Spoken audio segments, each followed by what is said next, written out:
नमस्कार छात्रों। इस वीडियो में देखने वाले हैं हमारा घर हमारा विद्यालय प्रयास अभ्यास पुस्तक कक्षा 6 से 8वीं प्रोजेक्ट कार्य टेस्ट को हम यहाँ पर इस वीडियो में हल करने वाले हैं। सभी प्रश्नों के उत्तर को हम समझने वाले हैं, तो वीडियो को आपको पूरा देखना है और ध्यान लगाकर समझना है। और आप इसका लिखित में उत्तर भी प्राप्त कर सकते हो। कैसे प्राप्त कर सकते हो मैं आपको वीडियो के बीच में बताऊंगा, तो इसके लिए आपको वीडियो को पूरा देखना पड़ेगा। चलिए हम वीडियो को हम बिना किसी देरी के शुरू करते हैं। तो देखिए छात्रों, यहाँ पर जो आपका प्रश्न 6वां दिया गया है, स्वगृह दैनिक उपयोगी वस्तु नाम गणनाम कृतवा संस्कृत शब्द लिखत। यानी कि देखिए यहाँ पर आपको नीचे कुछ कॉलम दिए गए हैं। इन कॉलम में आपको घर में उपयोग होने वाली वस्तुओं की संख्या को संस्कृत शब्दों में लिखना है। यहाँ पर देखिए आपको कॉलम दिख रहा है। कॉलम में देखिए आपको एक तरफ क्रमांक दिए गए है, दूसरे कॉलम में आपको वस्तुएं दी गई है, तीसरे कॉलम में आपको संख्या लिखनी कि आपके घर में उतनी वस्तु की कितनी संख्या है, उस संख्या को आपको संस्कृत में लिखना है। तो समझेंगे हम इसे। देखिए छात्रों, यहाँ पर जो भी वस्तु दी गई है, इस वस्तु को मैंने यहाँ पर कॉमनली लिया हूं।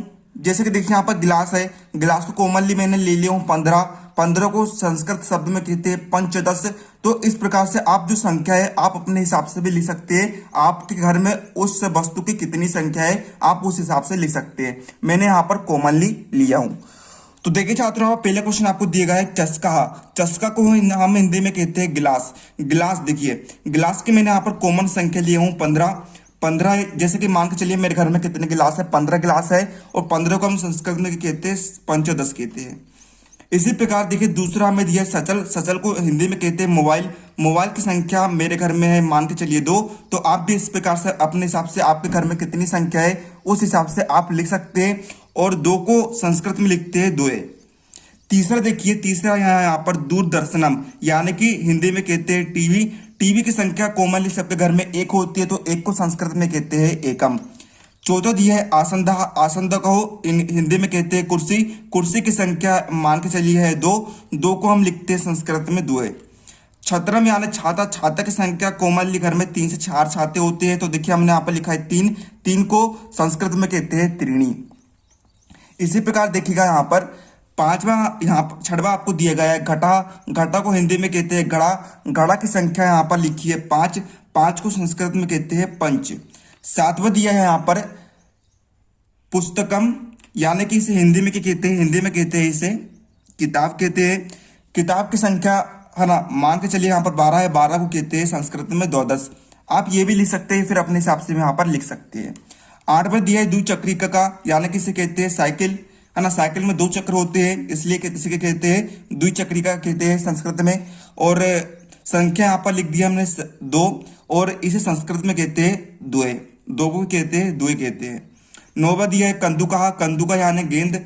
गेंद की संख्या 3 मान के चले हैं, तो देखिए यहाँ पर संस्कृत में हम 3 को कहते हैं त्रिणी।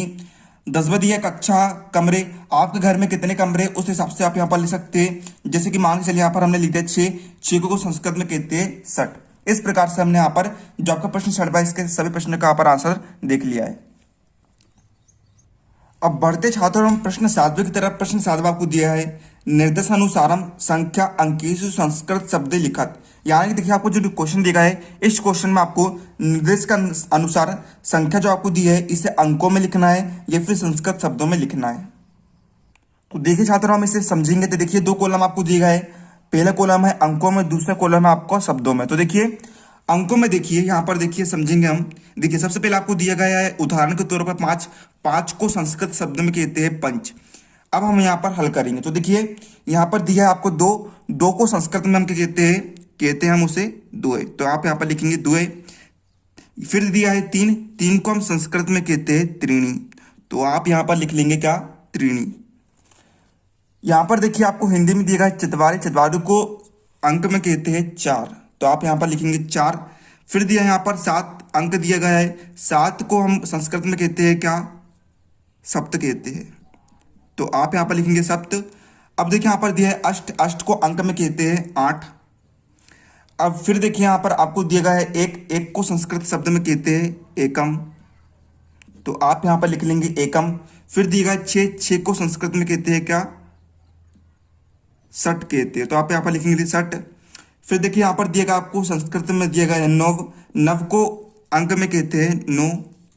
फिर दिया गया यहाँ पर 10 को संस्कृत में कहते हैं दशम, है ना। इस प्रकार से आप यहाँ पर सभी प्रश्नों का आंसर लिख लेंगे। तो आपको देखिए पूरा वीडियो को देखकर समझना है और फिर आप देखिए इसका लिखित में उत्तर कैसे प्राप्त कर सकते हो। तो देखिए आपको जाना है गूगल पर, गूगल पर आपको जाकर सर्च करना है क्या, learn club by T .blogspot.com आपको बिना स्पेस दिए सर्च करना है। उसके बाद आपके सामने हमारी वेबसाइट आ जाएगी, वहां पर आप इसका लिखित में उत्तर प्राप्त कर सकते हैं। अब हम पढ़ते हैं, देखिए यहाँ पर प्रश्न 8वां आपको दिया गया है कि स्व पाठ्य पुस्तकात त्रयः संस्कृत श्लोकाः लिखत, यानी कि आपको अपनी पाठ्य पुस्तक से कोई 3 संस्कृत के श्लोक को लिखना है। अब देखिए जो पुस्तक है, ये जो आपके प्रयास अभ्यास पुस्तक है, इसमें कक्षा 6वीं 7वीं 8वीं का मिश्रण है, तीनों मिली हुई है। तो देखिए कक्षा 6वीं वाले अलग श्लोक लिखेंगे जो उनकी पुस्तक में दिया गया है, कक्षा 7वीं वाले अपनी पुस्तक के श्लोक लिखेंगे और कक्षा 8वीं वाले अपनी पुस्तक के श्लोक लिखेंगे। तो यहाँ पर देखते हैं हम कक्षा 6वीं से देखते हैं। देखिए कक्षा 6वीं में देखिए आपको अध्याय 8 है सुक्ति, उसके हम यहाँ पर देखिए श्लोक देखते हैं। तो देखिए अलग अलग लिखना है आपको। तो देखिए कक्षा 6वीं में देखिए हम देखते हैं, पहला श्लोक देखते हैं, उद्यमेन ही सिद्ध्यन्ति कार्याणि न मनोरथे। हिंदी में समझते हैं हम। तो देखिए है ना, उद्यमेन यानी होता परिश्रम, परिश्रम करने से कार्य जो होते हैं सिद्ध होते हैं, यानी कि पूरे होते हैं। मनोरथ यानी होता इच्छा, केवल इच्छा करने से कार्य सिद्ध नहीं होते, यानी कि कार्य पूरे नहीं होते। ना ही सुप्तस्य सिंहास्य प्रविशन्ति मुखे मृगः, यदि शेर ये कामना करे कि वे सोते उसके है ना सोते हुए उसके मुख में पशु प्रवेश कर जाए, तो ऐसा नहीं हो सकता है। यानी कि शेर जो है उसे शिकार करके ही पशु को है ना पशु का शिकार करना पड़ेगा, है ना। यानी कि परिश्रम करने से ही हमारे जो सारे कार्य है वे पूरे होते हैं। दूसरा हम यहाँ पर देखते हैं, काका कृष्णा पीका कृष्णा। कृष्णा यानी होता है काला, काका यानी कौआ, पीका यानी होता है कोयल। कौआ काला होता है और कोयल भी काली होती है। को भेदा पिक कायो काकी हो, है ना। उन दो है ना कौआ और कोयल में क्या भेद किया जा सकता है। बसंत काले सम प्राप्त है, लेकिन जब बसंत काल आता है, काका काका पीका पीका, जो कौआ है वह कौआ के रूप में हमें मिल जाता है और जो कोयल है वह कौआ कोयल के रूप में हमें प्राप्त हो जाती है। मतलब कि कौआ और कोयल के बीच में मुख्य भेद क्या होता है, उनके है ना स्वर होते हैं, जो उनकी आवाज होती है उनसे हमें बसंत काल में भेद हो जाता है। क्योंकि देखिए बसंत काल में जो कोयल होती है वे सुरीले मधुर में संगीत करती है, जबकि जो कौआ होता है वे अपनी कर्कश ध्वनि से ही है ना कर्कश ध्वनि में चिल्लाता है, जो कि लोगों को आकर्षित नहीं करती है, लोगों को बहुत बुरी लगती है। लेकिन जो कोयल होती है उसकी जो आवाज होती है, जो ध्वनि होती है, वे लोगों को आकर्षित करती है। तीसरा देखते हैं हम, नरस्य वर्णम रूपम रूपस्य वर्णम गुणः। नर यानी पुरुष, पुरुष का है ना, देखिए पुरुष का सौंदर्य क्या है, रूप है, रूप का सौंदर्य क्या है, गुण है। फिर देखिए गुणस्य वर्णम ज्ञानम, यानी कि गुण का सौंदर्य क्या है, ज्ञान है। ज्ञानस्य वर्णम क्षमा, और ज्ञान का सौंदर्य क्या है, क्षमा है। यानी कि जो क्षमा है सबका सौंदर्य होती है। अब हम देखते हैं यहाँ पर कक्षा 7वीं का हम यहाँ पर श्लोक देखते हैं। तो वहां पर देखिए छात्रों कक्षा 7वीं का हम देखते हैं। तो देखिए पहला श्लोक यहाँ पर आपको दिया गया है, पृथ्व्याम त्रीणि रत्नानि जलम अन्नम सुभाषितम।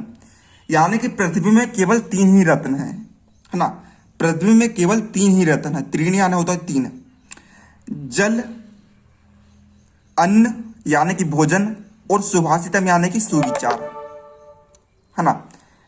मूढ़ा पाषाण खंडेशु रत्न संज्ञा विधीयते, परंतु जो मूढ़ लोग हैं, जो पत्थर छाटने वाले लोग हैं, उन्होंने रत्न को पत्थरों में बांटकर रख दिया है, उन्होंने पत्थर को ही रत्न कह दिया है। दूसरा हम देखते हैं, सत्येन धार्यते पृथ्वी सत्येन तपते रवि, है ना। सत्येन बाति वायुष्य सर्वे सत्य प्रतिष्ठितम, यानी कि सत्य से पृथ्वी धारण होती है, सत्य से सूरज तपता है, गर्म होता है, सत्य से वायु जो है बहती है, यानी कि सभी जगह सत्य जो है प्रतिष्ठित होता है, यानी कि बैठा हुआ होता है। अब देखिए छात्रों, तो तीसरा आखिरी श्लोक हम देखते हैं, दाने तपसी सूर्येच्छा विज्ञाने विनये नये विस्मयो ना ही कर्तव्यो बहुरत्ना वसुंधरा।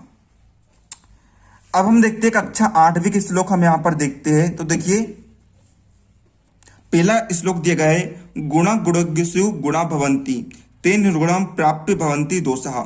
यानी कि जो गुण होते हैं गुणी व्यक्ति को पाकर वे गुण में बदल जाते हैं, लेकिन जब वे निर्गुण व्यक्ति के पास जाते हैं तो वे दोष में बदल जाते हैं। सुस्वा दोतो प्रभवन्ति नद्यः समुद्र मासद्य भवन्ति पेहा। जिस प्रकार जो नदी है, नदी जो होती है मीठे जल के रूप में निकलती है, बहती है, लेकिन जब वह समुद्र के पास पहुंच जाती है तो वह पीने योग्य नहीं रहती है।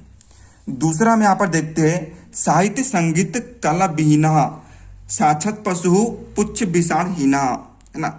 यानी कि साहित्य संगीत और कला से जो विहीन व्यक्ति होता है, साहित्य संगीत और कला से जो हीन व्यक्ति होता है वे उसी प्रकार है जैसे कि जो पशु होता है वे पुच्छ से हीन हो और अपने, है ना, पुच्छ से हीन हो। तृणम न खाद्य अपि जीव मानः तद गधे परम पशुनाम, है ना। वे उसी पशु, है ना, उसमें और पशु में केवल अंतर इतना ही है कि जो पशु होता है वे घास को खाता है और जो पुरुष, है ना, जो मानव होता है वह क्या करता है, स्वादिष्ट भोजन खाता है। तीसरा हम देखते हैं, पितवा रसम तु कटुकम मधुर समानम माधुर्य मेव जन येनम मधु बच्ची कासो संतस्तवेव सम सज्जन दुर्जनाम सुरतवा बच्चा मधुर सुक्त रसम सृजंती। इस प्रकार हमने आपके सभी प्रश्नों का यहाँ पर उत्तर देख लिया है। उम्मीद है आपको वीडियो हेल्पफुल होगा तो वीडियो को लाइक कर दीजिएगा। मिलते हैं अगले किसी नए वीडियो, तक के लिए जय हिंद जय भारत।